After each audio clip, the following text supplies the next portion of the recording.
The desert night was closing in when Walker realized the trail behind him had vanished. One moment he had been chasing a wounded Mustang across the Nevada sands. The next, he found himself swallowed by an endless sea of dunes, the stars too distant to guide him. His horse had bolted after stepping on a rattler, and Ethan had run after it until his lungs burned and the world blurred. Now he had nothing, no water, no food, and no sense of direction. By dawn, the heat slammed into him like a hammer. His lips cracked. His vision shimmered.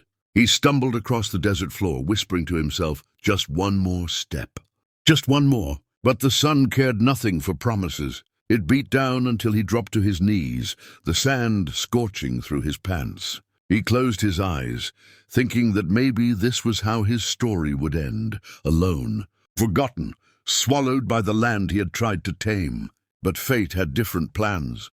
Shadows circled him. Soft footfalls pressed into the sand. When Ethan forced his eyes open, he saw them, Apache women, stern and graceful, faces painted for the desert sun, bows drawn tight. Their leader stepped forward, a striking woman with hawk-sharp eyes and braided hair adorned with turquoise stones. She spoke with a command that brooked no argument.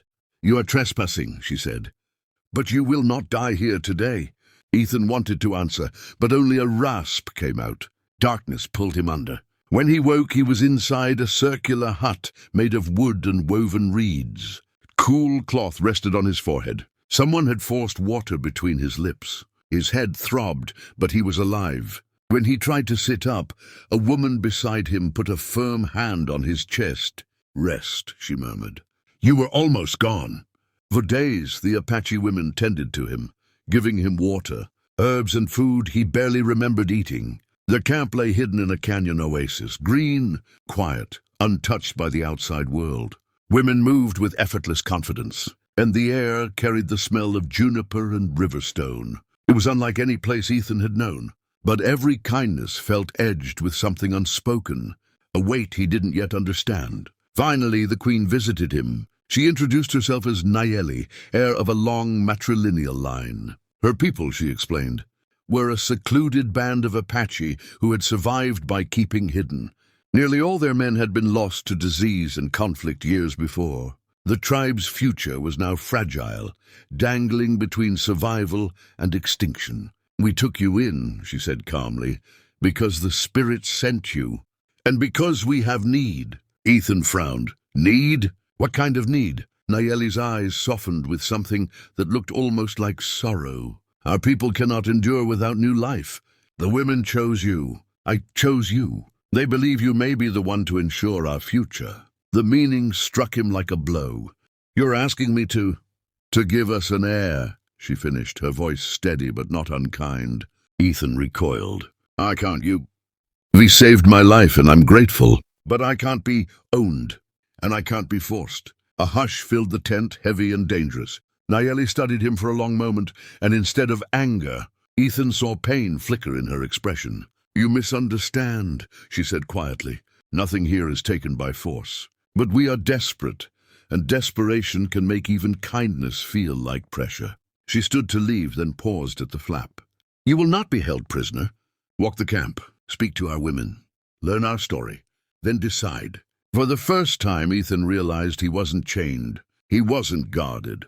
They trusted him, or hoped he would trust them. In the days that followed, he learned their world. He helped grind corn with the older women, listened to the laughter of girls who chased each other by the river, and felt the fierce loyalty that bound them together.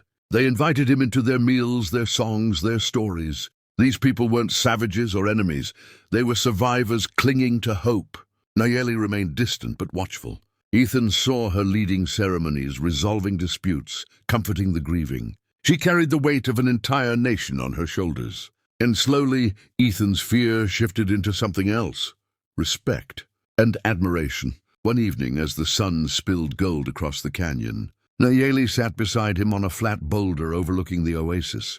"I was 12 when our last chief died," she said. "I have led ever since. I have made hard choices, but the hardest is this," her voice cracked, "asking someone to help us continue, knowing they may see it as a cage." Ethan exhaled, staring at the sky. I came from a place where I never truly belonged. No family, no legacy. Just wandering from ranch to ranch. When I got lost out there, I thought no one would ever know I was gone. Nayeli turned to him. But we found you. Yes, he whispered. You found me. Feelings, unexpected, overwhelming, pulled at him. Not out of obligation, not out of desperation, but something deeper. These women had saved his life, taught him purpose, given him a place, even when he had nothing to give in return. And Nayeli, she wasn't asking for ownership. She was asking for trust, for partnership, for the chance to save her people. Let me choose freely, Ethan finally said. And my choice is yes. But not because your tribe needs an heir. Because I want to stand with you, with all of you. Nayeli's breath trembled. Her eyes shone with a warmth that melted the final walls between them. Weeks became months. Ethan learned their language, their ways, their beliefs. He hunted with them, built with them, celebrated with them. And in time, he and Nayeli formed a bond not born of duty, but of genuine affection and shared purpose. The tribe began to grow again, slowly, hopefully. And Ethan found something he had never imagined in the emptiness of the desert. A home, a family, a legacy. By the time he stood at the canyon's edge 1 year later, watching the sunrise paint the sky with promise, he understood the truth. He hadn't been captured. He had been rescued from a life without belonging, without meaning, without connection. And in giving the Apache women hope for their future, he had finally discovered his own.